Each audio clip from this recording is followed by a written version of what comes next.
Assalamualaikum warahmatullahi wabarakatuh. Di sini saya akan membawakan materi berjudul Pajak Bumi dan Bangunan. Sebelumnya, saya dari mata kuliah Perpajakan dengan dosen pengampu yaitu Ibu Widya Stuti S.Com M.AK.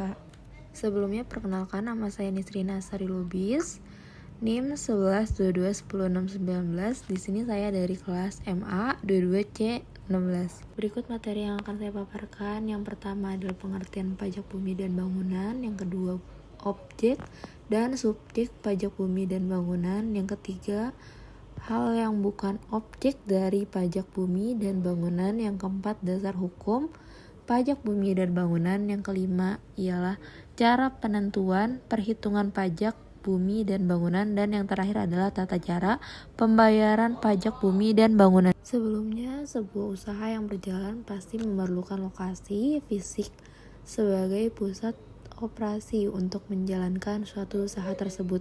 Pada dasarnya, sebuah perusahaan membutuhkan biaya pengeluaran agar bisnis atau usahanya dapat berjalan di lokasi tersebut secara legal dan sah secara hukum.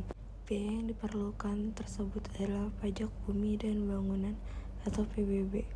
Sebagai perusahaan yang berdiri di lokasi tertentu, wajib untuk membayar gedung atau tanah yang dimanfaatkan untuk membuat usaha melalui pajak bumi dan bangunan. Berikutnya adalah pengertian pajak bumi dan bangunan. Pajak bumi dan bangunan adalah pajak yang dipungut atas tanah dan bangunan karena adanya keuntungan atau kedudukan sosial ekonomi yang lebih bagus, baik bagi orang atau badan yang mempunyai suatu hak atasnya atau memperoleh manfaat daripadanya. Dasar pengenaan pajak dalam PBB adalah nilai jual objek pajak atau NJOP. NJOP ditentukan berdasarkan harga pasar per wilayah dan ditetapkan secara tahun oleh Menteri Keuangan. PBB adalah pajak negara yang dikenakan terhadap bumi dan bangunan berdasarkan Undang-Undang Nomor 12 Tahun 1985 tentang Pajak Bumi dan Bangunan, sebagaimana telah diubah dengan Undang-Undang Nomor 12 Tahun 1994.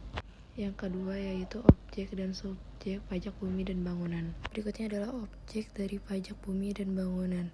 Pertama, objek bumi dalam pajak bumi dan bangunan meliputi sawah, ladang, kebun, tanah perkarangan, tambang.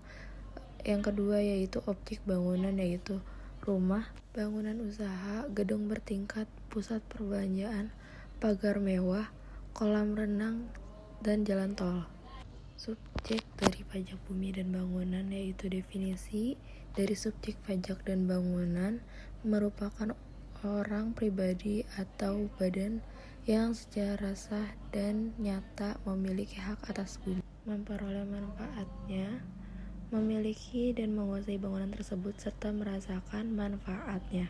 Berikutnya bukan objek pajak bumi dan bangunan, yaitu yang dipergunakan untuk kepentingan umum seperti sosial, ibadah, kesehatan, kebudayaan, pendidikan, serta sejarah. Yang kedua yaitu menjaga flora dan fauna seperti hutan suaka alam, hutan lindung, taman nasional.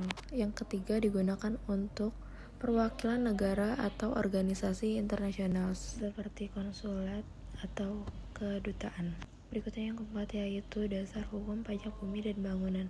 Pertama, Undang-Undang Nomor 12 Tahun 1994 tentang perubahan atas Undang-Undang Nomor 12 Tahun 1985 terkait pajak bumi dan bangunan yang mengatur semua tentang pemungutan atas pajak bumi dan bangunan. Yang kedua yaitu Undang-Undang Nomor 28 Tahun 2009 tentang pajak dan retribusi daerah yang menjelaskan bahwa pemerintah kabupaten atau pemerintah kota memiliki wewenang dalam melakukan pemungutan atas pajak bumi dan bangunan di sektor pedesaan atau perkotaan.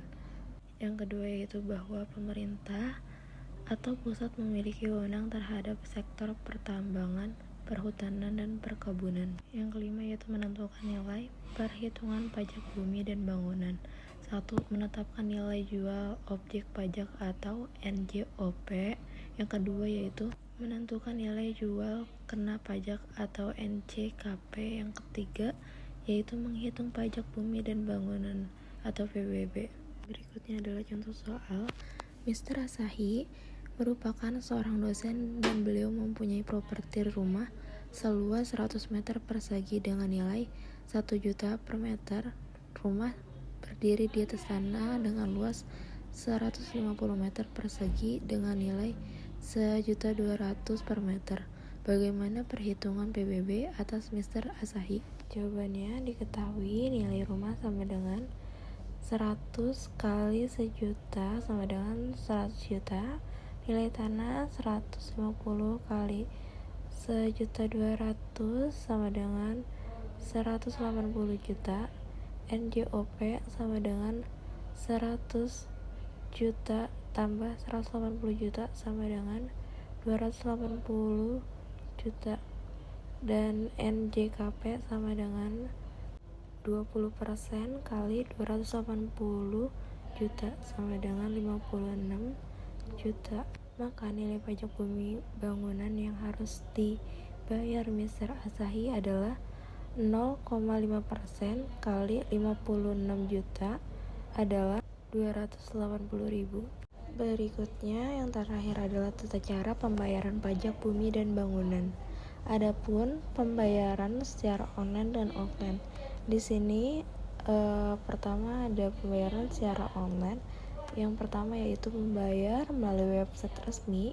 Yang kedua membayar PBB online via ATM.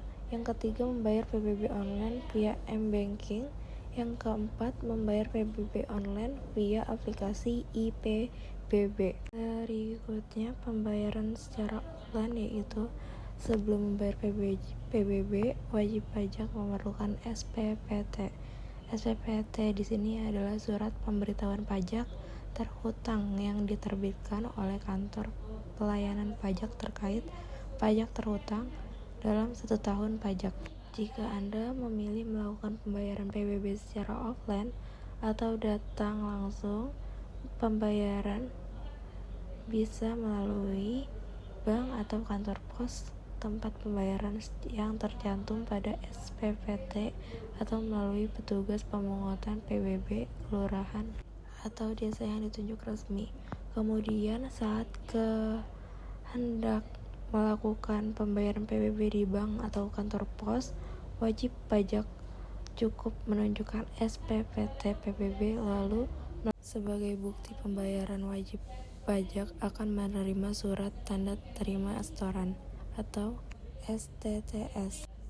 Apabila SPPT tahunan yang bersangkutan belum diterima wajib pajak, maka secara STTS setelah tersedia di tempat pembayaran wajib pajak bisa membayar PBB dengan menunjukkan SPPT tahunan sebelumnya. Jika wajib pajak membayar atau melunasi PBB-nya melalui tugas pemungut, sebagai bukti pembayarannya akan diberikan tanda terima sementara atau TTS. Selanjutnya, petugas pemungutan dimasukkan dalam daftar penerimaan harian DPH PBB dan disetorkan ke tempat pembayaran yang sudah ditentukan.